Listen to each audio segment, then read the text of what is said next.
एक समय में एक ही रहेगा, या तो ब्रह्म या जीव।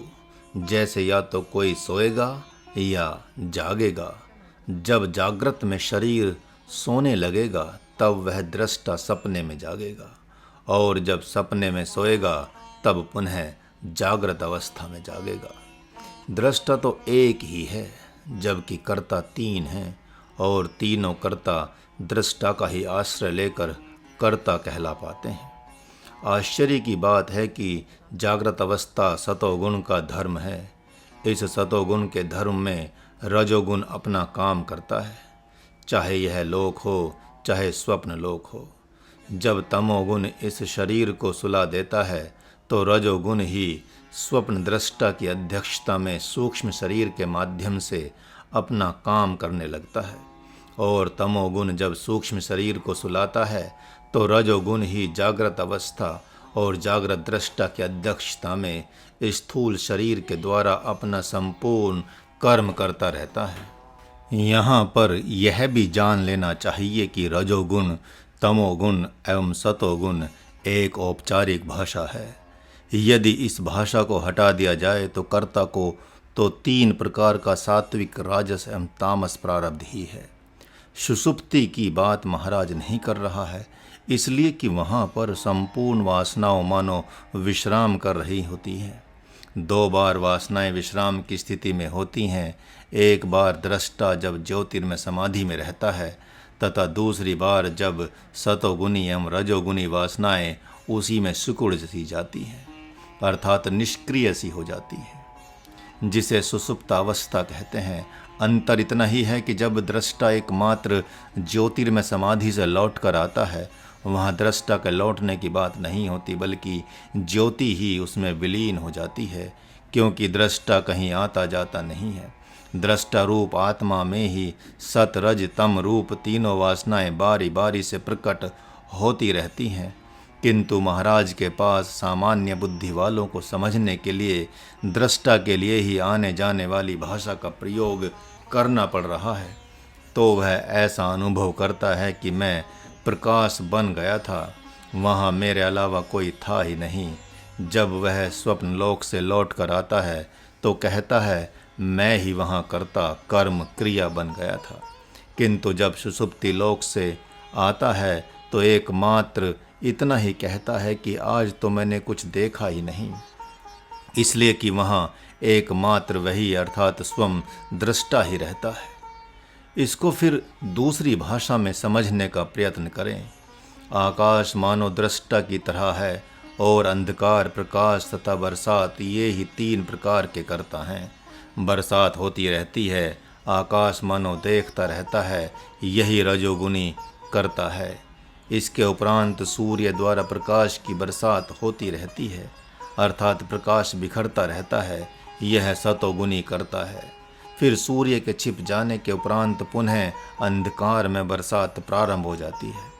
किंतु इन तीनों ही प्रकार के कर्ताओं के द्वारा होते हुए कर्म को आकाश मानो साक्षी होकर देखता रहता है। वह कभी भी कर्तापन के भाव से लिपायमान नहीं होता। इसी कारण से वह आज तक अपने स्वरूप में प्रतिष्ठित है। उसी प्रकार जागृत अवस्था, स्वप्न अवस्था और सुषुप्त अवस्था तीन प्रकार के कर्मों के प्रकट होने पर भी जब दृष्टा रूप आत्मा नहीं कहता कि मैं करता हूँ, तब वह अपने ब्रह्म स्वरूप में ही भली भांति प्रतिष्ठित माना जाता है। नान्यम गुणेभ्यः कर्तारहम्। दूसरे अर्थों में देखें, इस मृत्युलोक में मनुष्य, पशु, पक्षी तथा कीड़े मकोड़े तीन प्रकार के शरीर दिखाई दे रहे हैं।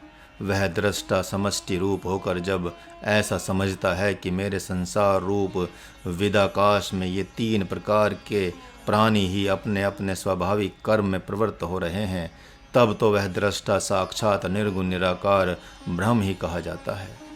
आकाश, वायु, अग्नि, जल, पृथ्वी, सूर्य, चंद्रमा, नक्षत्र आदि भी मानो ब्रह्म के चित्त से प्रकट होकर तीन प्रकार के गुण ही हैं, जिसमें आकाश, सूर्य, चंद्रमा आदि तो सतोगुण है, वायु, अग्नि रजोगुण है, और जल एवं पृथ्वी ही तमोगुण है।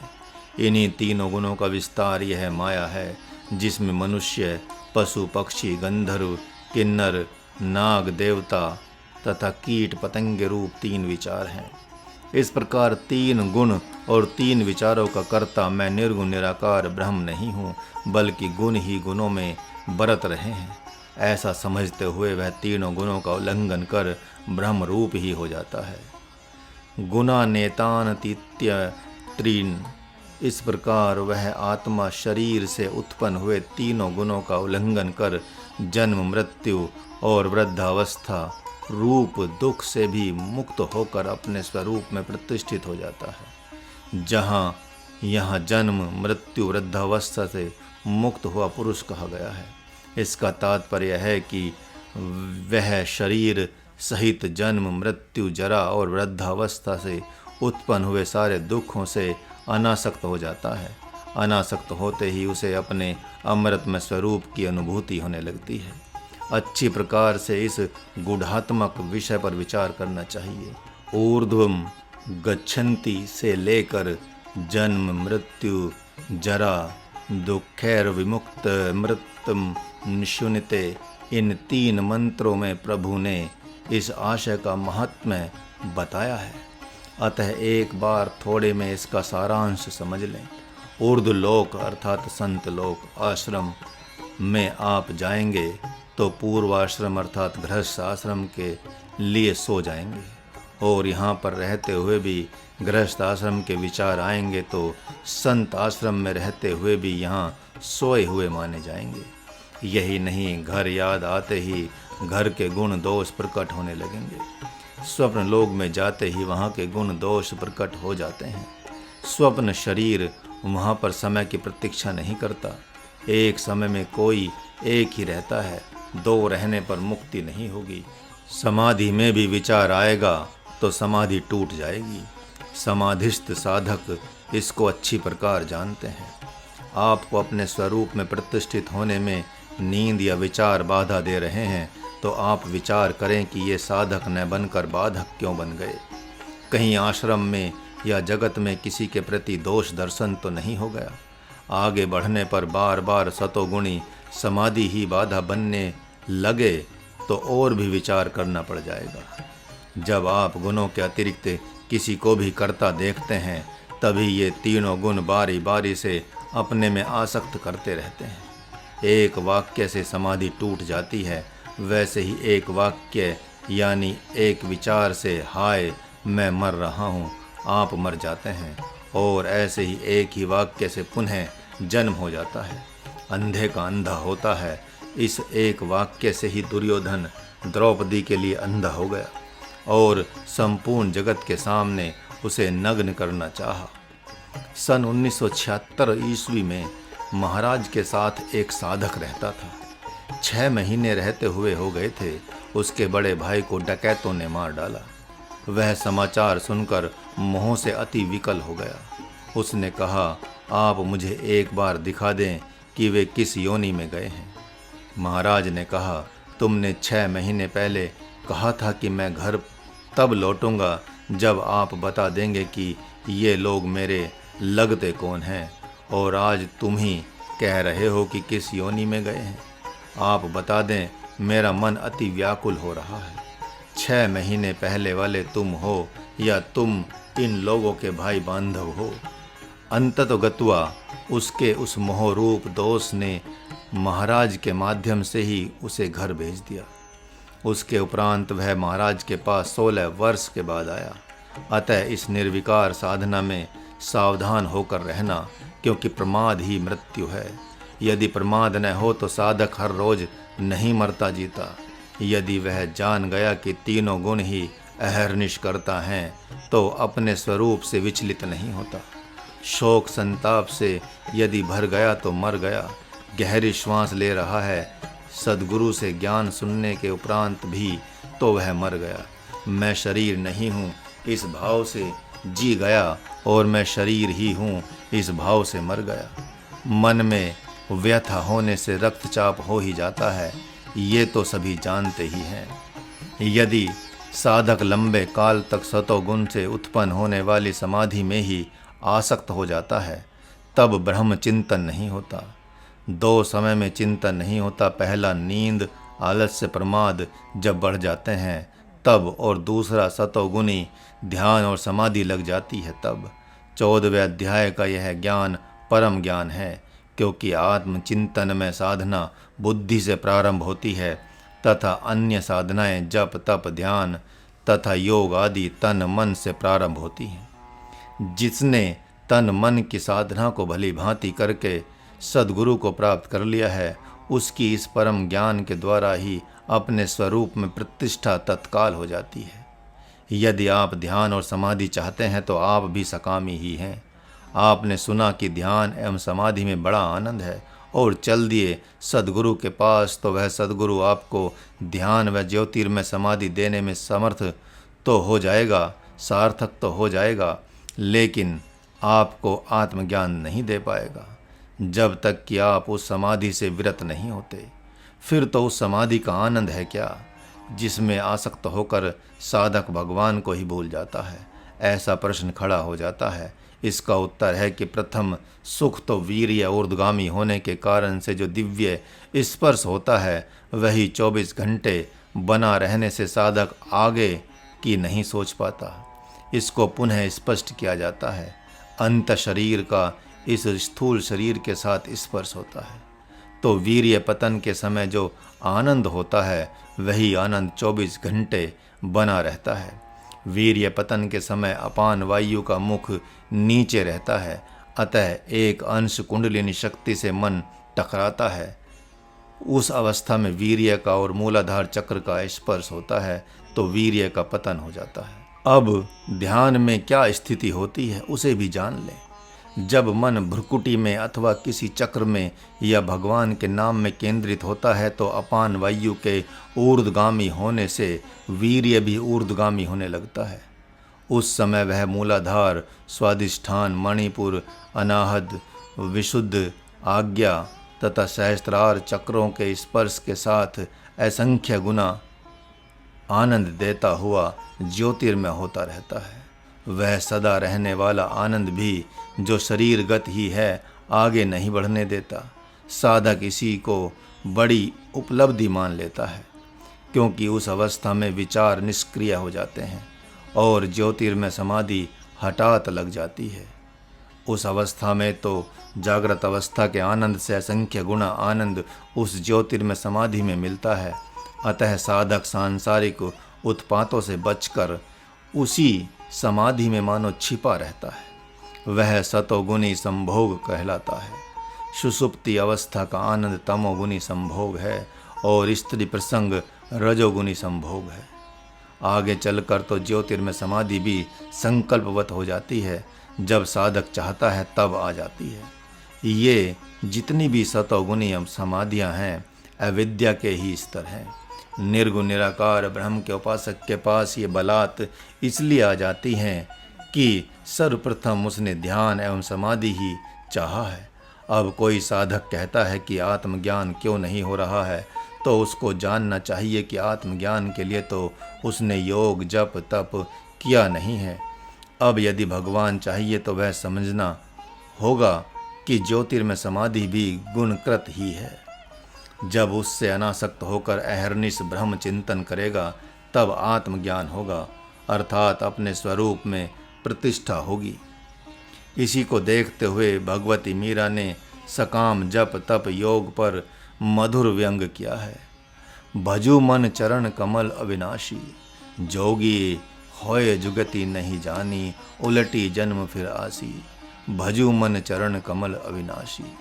वे अपने मन से कहती हैं कि हे मन, तुम योग, यज्ञ, जप, तप की कामना क्यों करते हो?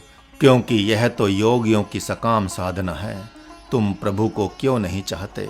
मैं तो नहीं चाहती कि तुम जन्म मरण रूपी चक्कर में पड़े रहो। ये समाधि भी एक शारीरिक दिव्य सुख ही है। इसमें आसक्त हो जाने पर तुम प्रभु में आसक्त कैसे हो पाओगे? सामान्य सुख और दिव्य सुख, भले ही तुम इन्हें दो प्रकार का सुख कह लो, किंतु सुख तो सुख ही है। महाराज का कहना है कि चेतन समाधि से जागृत समाधि में, जागृत से जड़ समाधि में भ्रमण करते रहने से क्या मिल गया? ये पशु पक्षी भी तो समाधिस्थ हैं। जिन्हें मात्र अपना विषय सुख ही चाहिए। सुअर को एकमात्र विष्टा चाहिए, चींटी को एकमात्र मीठा चाहिए, मनुष्य को भी अपना विषय ही चाहिए। जो अपने विषय सुख में सुखी हो गया है वह समाधिस्थ ही तो है। अतः अविनाशी तत्व की कामना करें, वह कामना ही महत्व रखती है। गिद्ध अर्थात जटायु ने ध्यान नहीं लगाया, एकमात्र भक्ति के बल से ही उसके ध्यान में भगवान आ गए। अजामिल तथा गणिका आदि ने ध्यान समाधि नहीं चाही, उन्होंने भगवान को चाहा तो भगवान आ गए। सतोगुण से भगवान नहीं आता, सतोगुण से सिद्धियाँ आती हैं। उन सिद्धियों को त्यागते हैं तभी भगवान आता है। क्या प्रमाण है कि आपने भगवान के लिए घर छोड़ा है, अथवा क्या प्रमाण है कि आपने अपने स्वरूप को जानने के लिए घर छोड़ा है? यदि आपने भगवान के लिए घर छोड़ा है तो भगवान सगुण रूप सद्गुरु में मिल गया है। अब निर्गुण रूप में आना शेष है तो तीनों गुणों को छोड़ दें, अर्थात तीनों वृत्तियों से उदासीन होकर प्रतीक्षा करें तो वह निर्गुण निराकार रूप में भी आ जाएगा। आत्मा तीनों गुणों का साक्षी है। उसी की अध्यक्षता में सात्विक, राजस एवं तामस प्रारब्ध अपना अपना कर्म करते हैं। भगवान के द्वारा ऐसा सुनकर अर्जुन के मन में कौतूहल होना स्वाभाविक है। सात्विक प्रवृत्ति वाले तो वे थे ही, अतः अपनी प्रकृति को ब्रह्म प्रकृति में और अपनी व्यष्टि स्मृति को समष्टि स्मृति में विलीन कर देने की इच्छा से वे पुनः प्रश्न करते हैं।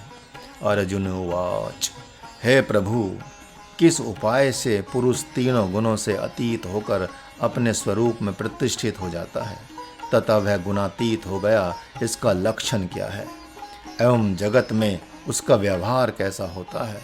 तो भगवान ने पुनः इसका उत्तर देना प्रारंभ कर दिया है।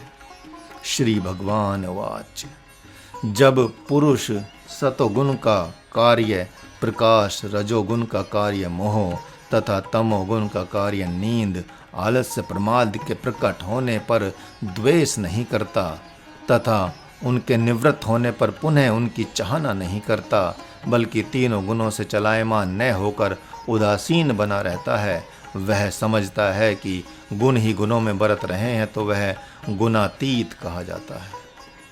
माता, पिता, भाई, बांधव, बाल बच्चे तथा परिवार आदि सामान्य लोगों को जैसे ही आपने त्यागा, जो बाहर की सगुण वृत्तियां कही जाती हैं, तो इन्हें त्यागते ही बाहर का सगुण ब्रह्म सद्गुरु मिल जाएगा।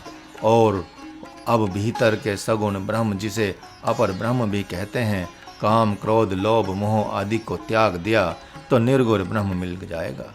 सद्गुरु ही आपको निर्गुण ब्रह्म तक पहुंचा देता है। ज्ञान स्वतंत्र है, परतंत्र नहीं। इसलिए उच्च कोटि का ज्ञान योगी कठोर चंद्रायण आदि व्रतों के साथ तप करता हुआ आध्यात्मिक चिंतन के साथ आत्मज्ञान की प्रतीक्षा करता है, अथवा इसी क्रम से अपने स्वरूप में प्रतिष्ठित हो जाता है। इस ज्ञान का आश्रय ध्यान या समाधि नहीं होती। बहुत ऐसे संत हैं जिनके यहाँ ध्यान, समाधि, आसन, प्राणायाम की परंपरा नहीं है, बल्कि तप के साथ स्वाध्याय की परंपरा है, और अष्टांग योगी के पास तप सहित ध्यान योग की परंपरा है। अष्टांग योग में शरीर की शक्ति सामर्थ्य विशेष होनी चाहिए, किंतु ज्ञान योग में चाहे शरीर जैसा है, तप के साथ स्वाध्याय प्रारंभ हो जाएगा। इस अध्याय का परम ज्ञान साधन की अपेक्षा नहीं रखता, बल्कि तप और त्याग की अपेक्षा रखता है। कौन सा त्याग? बाह्य तथा अंत है रजोगुण, सतोगुण, तमोगुण वृत्तियों का त्याग। यह तो बड़ा कठिन है। इन वृत्तियों का त्याग कैसे हो सकता है?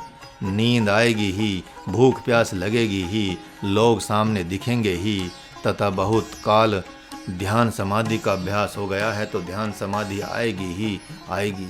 तो भी चलिए मान लीजिए कि ध्यान समाधि भी छोड़ दिया तो करेगा क्या?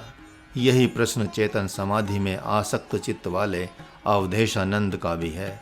जिस प्रकार तमोगुनी पुरुष के नहीं चाहने पर भी नींद बलात् आ जाती है, उसी प्रकार इनके नहीं चाहने पर भी समाधि बलात् आ जाती है। महात्मा अर्जुन ने सोचा कि यह तो बड़ा कठिन है, बहुत कठिन है, बहुत कठिन है, 3 गुणों का उल्लंघन करना। तब भगवान ने कहा कि नहीं, कठिन तो उसके लिए है जो अपने सद्गुरु को सद्गुरु ही मानता है, संत ही मानता है, सिद्ध ही मानता है और उसके पास उसे साधना में विशेष आसक्ति हो जाती है। योग जप तप में आसक्ति हो जाती है। जैसे सद्गृहस्थ को कर्म में आसक्ति होती है, नींद आलस्य प्रमाद में आसक्ति हो जाती है, वैसे ही संन्यास आश्रम में साधकों को जप तप योग में आसक्त होते देखा जाता है। इस कारण से कठिन हो जाता है तीनों गुणों से अनासक्त होना।